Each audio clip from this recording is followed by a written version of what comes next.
शेखो mention के शांत दीवारों के पीछे एक ऐसा तूफान उठने वाला है जिसकी किसी ने कल्पना तक नहीं की थी। आने वाले एपिसोड में कहानी ऐसी खतरनाक दिशा लेने जा रही है कि दर्शकों की सांसें थम जाएंगी।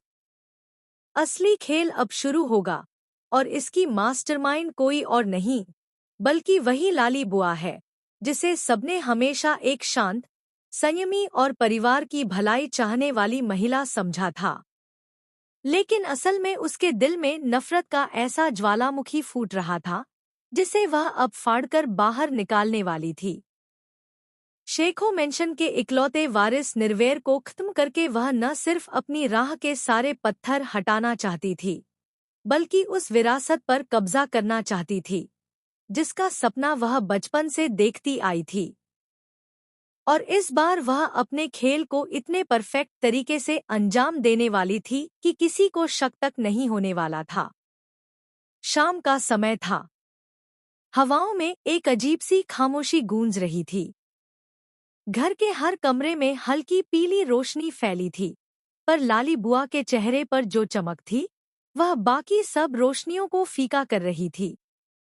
उसने अपने प्लान का हर हिस्सा बड़ी बारीकी से तैयार किया था, एक जाल, एक चाल और निर्वेर के लिए मौत का एक बंद कमरा। उसने यह अफवाह फैलाई कि नूर किसी कमरा नंबर 7 में फंसी हुई है जहां से तेज चीखें सुनाई दे रही हैं। नूर उस वक्त अपने कमरे में आराम कर रही थी, लेकिन निर्वेर को इसकी भनक तक नहीं थी। जैसे ही लाली बुआ ने चिंतित चेहरे बनाकर कहा, निर्वेर बेटा, नूर वहां फंसी है, जल्दी जाओ, वो तुम्हें पुकार रही है। निर्वेर बिना एक पल सोचे उस कमरे की तरफ दौड़ पड़ा। कमरा नंबर 7, शेखो मेंशन का सबसे कम इस्तेमाल होने वाला स्थान। बाहर से शांत, अंदर से मौत का जाल।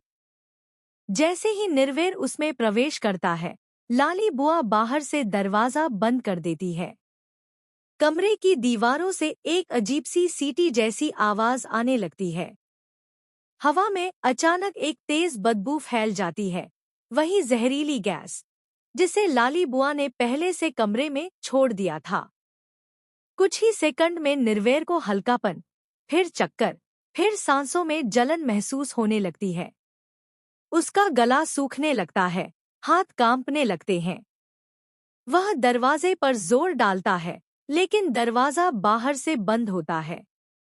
उसकी धड़कनें तेज हो जाती हैं और एक घुटन भरी चीख कमरे में गूंजती है, पर बाहर कोई